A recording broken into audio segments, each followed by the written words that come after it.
ओम स्वस्ति पंता मनुचरेम सूर्य चंद्रमसाविव पुनर्दतागनता जानता संगमे मही. எல்லாருக்கும் நமஸ்காரம். இது ஸ்வஸ்தி வாச்சன மந்திரம். ஸ்வஸ்தி வாச்சன மந்திரம்ங்கிறது வேத மந்திரம் தான். இது ரிக்வேதத்தில் வர மந்திரம். நம்மளுடைய ரிஷிமுனிகள் என்ன பண்ணாங்கன்னா, சில மந்திரங்கள் ஒரு 20-30 மந்திரங்கள் வேதத்திலிருந்து தேர்ந்தெடுத்து இதை ஸ்வஸ்தி வாச்சனம், இது எல்லாமே நமக்கு ஆசீர்வாதம் அளிக்கக்கூடிய மந்திரங்கள், இதெல்லாம் நமக்கு சாந்தி அளிக்கக்கூடிய மந்திரங்கள்னு சொல்லிட்டு தேர்ந்தெடுத்து அது நம்ம அக்னிஹோத்திரம் பண்ணுறதுக்கு முன்னாடி உச்சாரணை பண்ணுவோம். ஜென்ரலாக அக்னிஹோத்திரம் ஸ்பெஷல் அக்கேஷன்னா யாருக்காவது பிறந்த நாள், இல்லாட்டி இன்றைக்கி அமாவாசை யஜ்யம் நடக்கிறது, பௌர்ணிமா யஜ்யம் நடக்கிறது, அப்போ ஸ்வஸ்தி வாச்சனத்தை உச்சாரணை பண்ணுவாங்க ரிஷி முனிகள், ஸ்பெஷல் ஆசீர்வாதம் கொடுக்கறதுக்காக. ஸோ அதில் வர ஒரு மந்திரம் தான் இந்த ஸ்வஸ்தி பந்தாமனுச்சரேம. இப்போ நான் உச்சரிச்ச பாருங்களேன். இந்த மந்திரத்தை நான் இங்கிலீஷில் ஒரு வீடியோவாக போட்டிருந்தேன் ரொம்ப நாள் முன்னாடி. தமிழில் போட்டேன்னா எனக்கு ஞாபகம் இல்லை. பட் ரொம்ப ரொம்ப அருமையான மந்திரம். நான் இங்கிலீஷில் போட்ட வீடியோ 2-3 தடவை 4-5 தடவை கேட்டேன், சமீபத்தில் கேட்டேன். நானேனா என்ன அர்த்தம்னா, அந்த மந்திரத்தை எப்படி ஒரு அருமையான கான்செப்ட் இறைவன் சொல்லியிருக்காரு அப்படிங்கிற விஷயத்த நினச்சி நான் ரொம்ப ஆச்சரியப்பட்டேன். ஸ்வஸ்தி பந்தாமனுச்சரேம, இறைவன் சொல்கிறாரு, ஸ்வஸ்தினா சுகம், எந்த பந்தம்னா மார்க்கம், எந்த மார்க்கத்தில் உனக்கு சுகம் கிடைக்குமோ, ஸ்வஸ்தி பந்தாம் அனுச்சரேம, அந்த வழியில் நீ அனுச்சரேமனா அந்த வழியை ஆச்சரணம் பண்ணு. ஸ்வஸ்தி பந்தாம் அனுச்சரேம, முதல்ல எந்த மார்க்கத்தில் சுகம் இருக்குது, எந்த மார்க்கத்தில் துக்கம் இருக்குங்கிற விஷயத்த முதல்ல தெரிஞ்சுக்கோ. அப்படி தெரிஞ்சுட்ட பிறகு எந்த மார்க்கத்தில் ஸ்வஸ்தி இருக்கோ, எந்த மார்க்கத்தில் சுகம் இருக்கோ, எந்த மார்க்கத்தில் ஆசீர்வாதம் இருக்கோ, எந்த மார்க்கத்தில் துக்கம் இல்லையோ, அந்த மார்க்கத்தை தேர்ந்தெடுத்து அந்த மார்க்கத்தில் நீ நடக்கணும். ஸ்வஸ்தி பந்தாம் அனுச்சரேம, அனுச்சரேமனா அந்த அந்த மார்க்கத்தை நீ கையில் எடுத்துக்கோ, வேறு மார்க்கத்தை எடுக்காத. இதுக்கு இறைவன் ஒரு உதாரணம் சொல்கிறாரு, அல்டிமேட் உதாரணம் சொல்கிறார். சூரிய சந்திரமசாவிவ, எப்படி சூரியன் சந்திரன் இருக்கோ அந்த மாதிரி உன்னுடைய வாழ்க்கையில் நீ சுகத்தை தேடிக்கோ. இது சூரிய சந்திரன் மூலமாக நம்ம என்ன கற்றுக்க முடியும் வாழ்க்கையில் அப்படிங்கிற அந்த தாத்பரியம் தான் இந்த மந்திரத்தில் இருக்கிற சீக்ரெட். அந்த சூரியன் சந்திரனை நம்ம உத்து கவனிச்சோன்னா, நம்ம சயின்ஸில் படிச்சிருக்கோம், சூரியனை சுற்றுறது பூமி, சந்திரன் சூரியனை சுற்றாது. சந்திரன் மூன் எர்த்தை சுற்றும், எர்த்து சன்னை சுற்றும். ஸோ டைரெக்டாக மூமெண்ட்டு பிரகாரம் பார்த்தோன்னா டைரெக்டாக சன் அண்ட் மூனுக்கு கனெக்ஷன் கிடையாது. சன்னை எர்த்தை சுற்றுறது, எர்த்தை மூன் சுற்றுறது. ஸோ டைரெக்டாக பார்த்தீங்கன்னா மூன் சன்னை சுற்றலை, இன்டைரக்டாக சுற்றுறது இது. ஸோ அதனால் இந்த மந்திரத்தில் மூமெண்ட்டை வச்சு ஒன்றும் சொல்லலை. சூரியன் சந்திரனை போல் உன்னுடைய வாழ்க்கை அமைய வேண்டும்னு சொல்கிறாரு. எப்படி சொல்கிறாருன்னா, சூரியனுக்கும் சந்திரனுக்கும் உள்ள மிகப்பெரிய கனெக்ஷன் என்னென்னா மூமெண்ட்டு கிடையாது, லைட். ஸோ எப்படி சந்திரன் நமக்கு தெரியும், மூன் மூனுக்கு அதுடைய சொந்தமான வெளிச்சம் ஒளி கிடையாது. ஸோ எப்படி சந்திரமா சூரியனிலிருந்து தன்னுடைய வெளிச்சத்தை வாங்கிக்கிறதோ அந்த மாதிரி உன்னுடைய வாழ்க்கையை நீ அமைச்சுக்கணும் அப்படின்றாரு. என்ன அர்த்தம்? முதல் விஷயம் எப்படி சூரியன் 5000 டிகிரி சென்டிகிரேடு, சூரியனுடைய வெப்பம் நமக்கு தெரியும். ஸோ சூரியனில் இருக்கிற ஒளி எவ்வளோ பவர்ஃபுல்லோ அதே மாதிரி ஒளி வேதம். என்னுடைய ஞானமான வேதம் சூரியன் மாதிரி.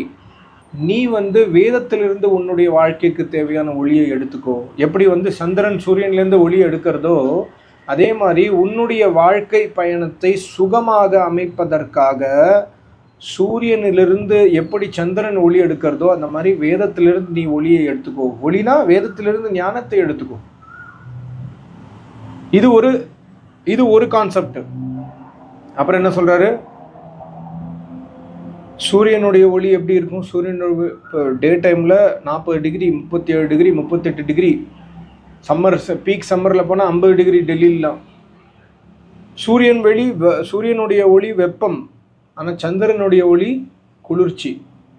ஸோ இறைவன் என்ன சொல்கிறாருன்னா, சூரியன் கிட்டேந்து வரக்கூடிய அந்த வெப்ப கதிர்களை சந்திரன் வந்து கூலிங்காக மாற்றிடுறது.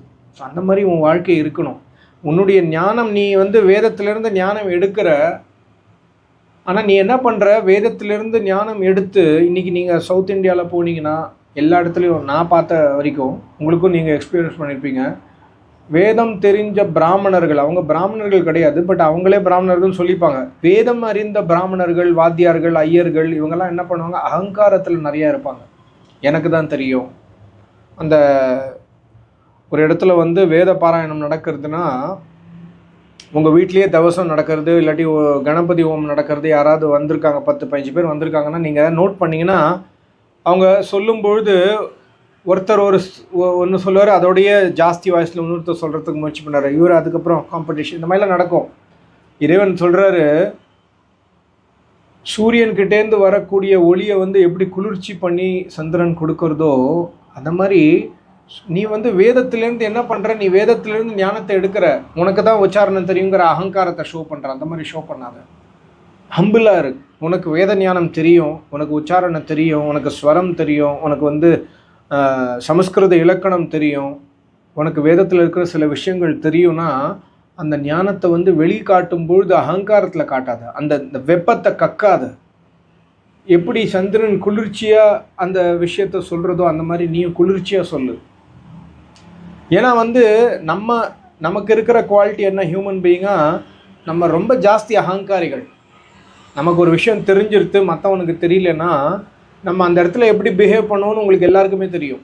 அவ்வளோ அகங்காரிகள் நம்ம எல்லாருமே. ஸோ அதான் இங்கே இறைவன் சொல்கிறாரு, எப்படி சந்திரன் வந்து அந்த வெப்பத்தை எடுத்துண்டு அது குளிர்ச்சியாக இருக்கோ, அதே மாதிரி நீ ஞானத்தை எடுத்துட்ட பிறகு உன்னுடைய வெப்பத்தை, உன்னுடைய அகங்காரத்தை மற்றவன் மேலே கொடுக்காத, ஹம்பிளாக இரு. உனக்கு நீ வந்து உன்னை பார்த்த உடனே அவங்களுக்கு தெரியணும் நீ ஒரு ஞானி. ஞானி எப்படி இருப்பாங்க, ஹம்பிளாக இருப்பாங்க, பேச மாட்டாங்க, ஜாலியாக அப்படியே சுகமாக இருப்பாங்க, ஒரு இடத்துல அப்படியே உட்காந்துருப்பாங்க, எல்லா விஷயமும் தெரியும். மற்றவன் எல்லாருமே பயங்கரமாக பேசுவான், இது பண்ணுவான், அது பண்ணுவான். ஞானிகள் அப்படியே மௌனமாக இருப்பாங்க. போய் நம்ம பேசினா அவங்க பேசுவாங்க, அவங்க நம்மளை மட்டம் தட்ட மாட்டாங்க. நம்ம போய் பேசினா அவங்க ஆசீர்வாதம் கொடுப்பாங்க, பேசுவாங்க, அவங்கக்கிட்ட இருக்கிற விஷயங்கள் நமக்கு பகிர்ந்துப்பாங்க. பட் ஆனால் அவங்க வந்து அவங்களுடைய அகங்காரத்தை வந்து நம்ம மேலே தெளிக்க மாட்டாங்க. இது வந்து ஞானிகளுடைய குணம். இந்த மாதிரி சூரியன் சந்திரன்லேருந்து நீ கற்றுக்கோ அப்படின்னு இறைவன் சொல்கிறார். அப்புறம் என்ன சொல்கிற பாருங்க, புனர்தத தாக்னதா, புனர்ததஹ புனக ததஹ, ததனா தானம் பண்ணுறது. எப்படி வந்து அது வாங்கிண்டு தன்னுடைய ஒளி கிடையாது, சூரியன்கிட்டேருந்து ஒளியை வாங்கிறது நமக்கு தானம் பண்ணுறது. நைட் வேளையில் வந்து நீங்கள் கிராமப்புறத்தில் போய் பார்த்தீங்கன்னா, சிட்டிஸில் அவ்வளோவா தெரியாது, கிராமத்தில் போய் ஒரு நிலா வெளிச்சத்தை பாருங்கள், எவ்வளோ அருமையாக இருக்கும், எவ்வளோ ஆனந்தம்.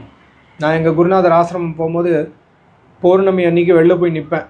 அவ்வளோ ஃபுல்லாக மலை பிரதேசம், ஃபுல்லாக இருட்டு, அப்படியே தெளிவாக இருக்கும். அவ்வளோ குளிர்ச்சி தரும், மனசுக்கு ஆனந்தம் தரும். ஸோ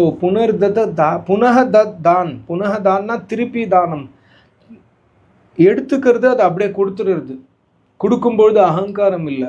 நீ உன் வாழ்க்கையில் வந்து உனக்கு என்ன கிடைக்கிறதோ அதை தானம் பண்ணு. நான் வந்து பண தானத்தை பற்றி சொல்ல, எல்லா பணத்தையும் தானம் பண்ணுன்னு சொல்லலை. உன்னால் என்ன தானம் பண்ண முடியும், நம்மளால் இலவசமாக என்ன தானம் பண்ண முடியும், அதை பற்றி யோசித்து அதை தானம் பண்ணோம். அன்பை நாம் தானம் செலுத்த முடியும். நம்மளுக்கு அன்பு, பாசம், இல்லாட்டி சில பேருக்கு நிஜமாகவே நம்மக்கிட்ட பணம் இருக்குன்னா நம்ம பணம் தானம் பண்ணலாம். பணம் இல்லாட்டி பொருளாவோ தானம் பண்ணலாம். ஒருத்தர் தெரியும் ரொம்ப ஏழை, ஆனால் ரொம்ப நல்லவங்க, வீட்டில் வேலைக்காரி இருப்பாங்க, வேலை செய்கிறாங்க, ரொம்ப ஏழை, மாதத்துக்கு 5000-10,000 சம்பாதிக்கிறாங்க, 2 பசங்க இருக்காங்க. சரி, நமக்கு தெரியும் நல்ல மாதிரி மாமிசம் சாப்பிட மாட்டாங்க, நல்ல மாதிரி தண்ணி அடிக்க மாட்டாங்க, வீட்டில் நல்ல மாதிரி, ஆனால் ஏழைகள். ஸோ நம்ம அவங்களுடைய பசங்களை நம்ம படிக்க வைக்கலாம். இந்த மாதிரி ஐடியாஸ் பண்ணி நம்மளால் முடிஞ்ச அளவுக்கு நம்ம மற்றவங்களுக்கு ஹெல்ப் பண்ண. புனக தத, இறைவன் சொல்கிறாரு, உனக்கு கிடைக்கிற விஷயம், உனக்கு வந்து இறைவன் கொடுக்குறாரு பணம், அதை நீயே வச்சுக்காத. எப்படி வந்து சூரியன்கிட்டேருந்து அந்த ஒளியை வாங்கி சந்திரன் மற்றவனுக்கு கொடுக்கறதோ, அந்த மாதிரி நீயும் வந்து உனக்கு கிடைக்கிற விஷயங்களை மற்றவங்களுக்கு கொடு. அன்பை தானம் செய், பாசத்தை தானம் செய், எதிர்பார்க்காமல். நம்மக்கிட்ட பிரச்சனை என்னென்னா, நம்ம ரொம்ப ஜாஸ்தி எதிர்பார்ப்போம். ஏன் வந்து அவங்க வந்து என்ன காண்டாக்ட் பண்ணல, ஏன் இன்றைக்கி வந்து அவங்க குட் மார்னிங் சொல்லலை, இந்த மாதிரிலாம் இருப்போம். நம்ம வாழ்க்கையில் எதிர்பார்ப்போம். அந்த கணவன் மனைவி, புதுசாக கல்யாணம் ஆனவன் கணவன் மனைவி, இல்லாட்டி அந்த கல்யாணம் நிச்சயமாயிடும். நிச்சயமான பிறகு அந்த 3-4 மாதம் கல்யாணத்துக்கு டைம் இருக்குல்ல, அந்த டைமில் 2 பேருக்கும் காதல் வளரும். அப்போ சில சமயம் இந்த மாதிரி ஈகோ பிரச்சனைகள் வரும். ஏன் அவன் எனக்கு மெசேஜ் பண்ண மாட்டேங்கிறா, நானே ஏன் பண்ணோம், நான் என்ன அவ்வளோ அலையிறவனா, அந்த மாதிரிலாம் யோசிச்சுப்பாங்க. இந்த மாதிரிலாம் வேஸ்ட் பண்ணாதீங்க நேரத்தை. உன்னால் மெசேஜ் பண்ண முடியும்னா நீ மெசேஜ் பண்ணு. நீ அவளுக்கு உன்னுடைய அன்பை கொடு. அவகிட்டேன்னு வருதா இல்லையான்னு நீ எதிர்பார்க்காது. அதே மாதிரி தான் பெண்ணுக்கும்.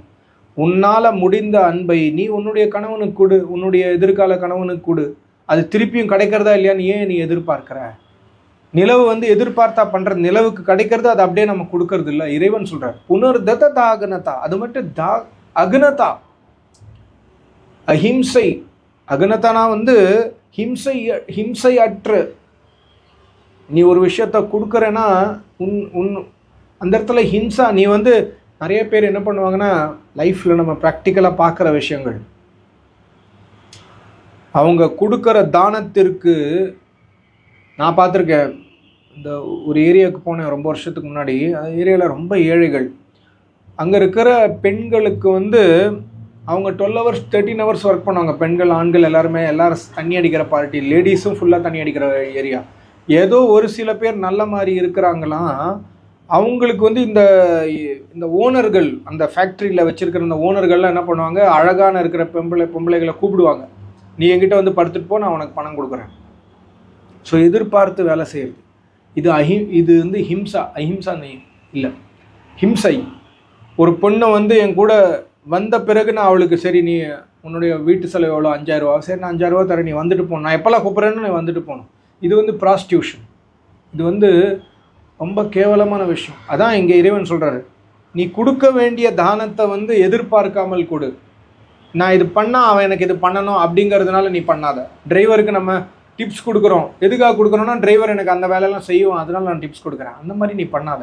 உங்ககிட்ட இருக்கு, நீ டிப்ஸ் கொடுக்குற, உங்ககிட்ட இருக்கு, நீ உதவி பண்ணுற, அவன் பண்ணுறானா இல்லையா அதை பற்றி நமக்கு கவலை இல்லை. இந்த மாதிரி வாழ்க்கை வாழ கற்றுக்கும். புனர்தத தாகனதா. அது மட்டும் இல்லாமல் ஜானதா சங்கமே மகி. ஜானதானா ஞானத்துடன். உனக்கு வாழ்க்கையில் நீ எப்போ நீ தானியாக மாறுவனா, உனக்கு ஞானம் இருந்தால் தான். நீ வந்து எப்படி சூரியன்கிட்டேருந்து ஞானத்தை எடுக்கிற, வேதத்திலேருந்து ஞானத்தை எடுக்கிற, அந்த ஞானம் உனக்கு உன்னை ஞானியாக மாற்றிவிட்டால் தான் இந்த மாதிரி நீ ஃபாலோ பண்ண லைஃப்பில். இல்லாட்டி நம்ம எல்லாருமே பார்த்தோன்னா நம்ம ஞானத்தை வந்து கற்றுக்குறோம், வீடியோஸில் கேட்குறோம், புக்ஸில் படிக்கிறோம். பட் ஆனால் நம்ம ஞானியாக மாறுறதே இல்லை. சிச்சுவேஷன் வரும்பொழுது நம்ம அஞ்ஞானியாக மாறிடுறோம். சிச்சுவேஷன் வரும்பொழுது நம்ம பாவியாக மாறிடுறோம். சிச்சுவேஷன் வரும்பொழுது நம்ம விபச்சாரியாக மாறிடுறோம். சிச்சுவேஷன் வரும்பொழுது நம்ம கொலைகாரியாக மாறிடுறோம். இது எல்லாமே நம்ம பண்ணுறோம். ஏன்னா நமக்கு ஞானம் இல்லை. ஸோ நீ ஒரு விஷயத்தை கற்றுக்கிறேன்னா அதோடைய ஞானத்தை பிரயோஜனம் பண்ணு, வாழ்க்கையில் பிரயோகம் பண்ணு, அதை யூஸ் பண்ணு வாழ்க்கையில். ஜானதா சங்கமே மகி. எப்படி உனக்கு ஞானம் கிடைக்கும்? சங்கமே மகி. எப்படி சூரியன் சந்திரன் வந்து டிஸ்டன்ஸில் இருக்குது, எவ்வளோ கோடி கிலோமீட்டர் தள்ளி இருக்குது, ஆனால் அவங்களுக்குள்ள ஒரு கான்டாக்ட் இருக்குது பாருங்கள். இவ்வளோ கோடி டிஸ்டன்ஸ் இருந்தாலும் அவங்களுக்குள்ள ஒரு கான்டாக்ட் இருக்குது. ஸோ சங்கமே மகினா, நீ உன்னுடைய ஆச்சாரியர், உன்னுடைய குருநாதர் யார் உனக்கு ஞானம் கொடுக்குறாரோ அவரோட நீ கோடி தூரம் டிஸ்டன்ஸாக இருந்தாலும் அவங்களுடைய சங்கத்தி அவங்க மேலே, உன்னுடைய தியானம் அவங்க மேலே இருக்குது.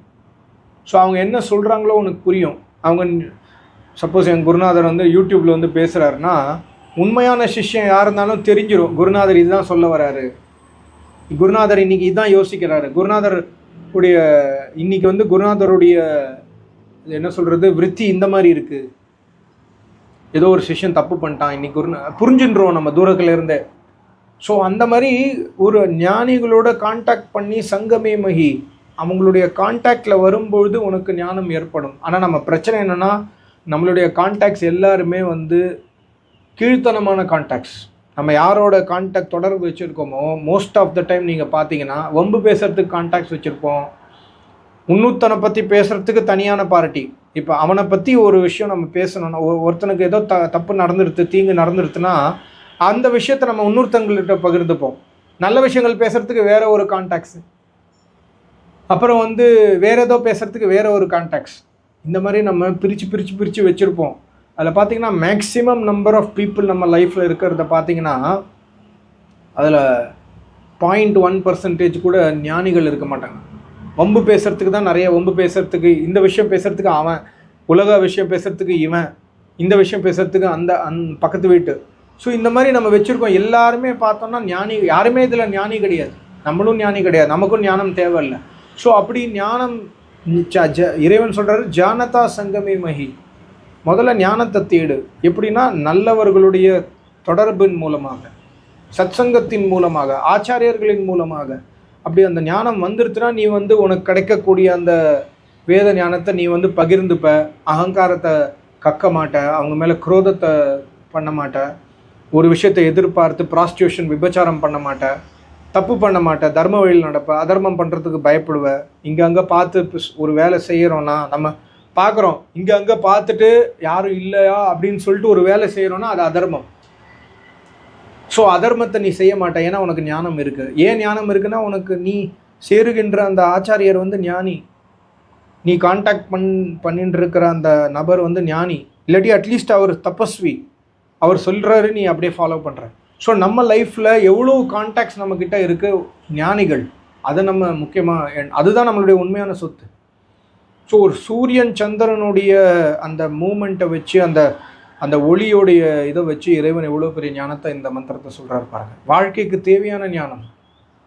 சூரிய சந்திர மசாவிவ புனர்ததாகனதா, வச்சுக்காத உங்ககிட்ட எதுவுமே தங்க. அந்த சூரியன் ஒளியை வந்து, சூரியன் ஒளி சந்திரன்கிட்ட தங்க போகிறது கிடையாது. அது சந்திரனுக்கு தெரியுமா? சந்திரன் ஜடப்பொருள் தான். பட் இருந்தாலும் இறைவனுடைய படைப்பு பாருங்கள். சூரியனுடைய ஒளி சந்திரன்கிட்ட தங்க போகிறது இல்லை. சரி, நான் மற்றவங்களுக்கு கொடுத்துட்றேன். சந்திரன் இல்லைன்னா என்னாகும்? சந்திரன் சப்போஸ் இல்லை, மூன் சப்போஸ் இல்லைன்னா என்னாகும்? ஒரு பழங்களில் கூட டேஸ்ட் வராது. நம்ம வாழ்க்கை வந்து கல் மாதிரி ஆகிடும். உண்மையிலேயே சொல்கிறேன், நம்மளுடைய மனித வாழ்க்கை வந்து கல் மாதிரி மாறிடும். ஒரு பழங்கள், ஒரு காய்கறிகளில் கூட டேஸ்ட் வராது. சூரிய சந்திர ஒளினால்தான் அதெல்லாம் டேஸ்ட் வருது. வெஜிடபிள்ஸில் நம்ம சாப்பிட்ற பதார்த்தங்களில் வந்து ரசத்தன்மை வரத்துக்கு காரணம் சந்திரன். ரொம்ப முக்கியமான ஒளி அது. ஸோ அந்த மாதிரி முக்கியமான ஒளி நம்ம வாழ்க்கையில் நம்ம மாற்றிக்கணும். நம்ம மற்றவங்களுக்கு நம்ம யூஸ்ஃபுல்லாக இருக்கணும், நமக்கும் நம்ம யூஸ்ஃபுல்லாக இருக்கணும். ஸோ அதனால் வந்து தேவையற்ற விஷயங்களில் வந்து தியானம் செலுத்தாமல் தேவையான விஷயங்களில் தியானம் செலுத்தி நம்மளுடைய வாழ்க்கையை சூரிய சந்திரன் மாதிரி நம்ம மாற்றிக்கணும். இதுதான் இதில் இருக்கிற தாற்பயம். ரொம்ப நன்றி, நமஸ்காரம், ஓம்.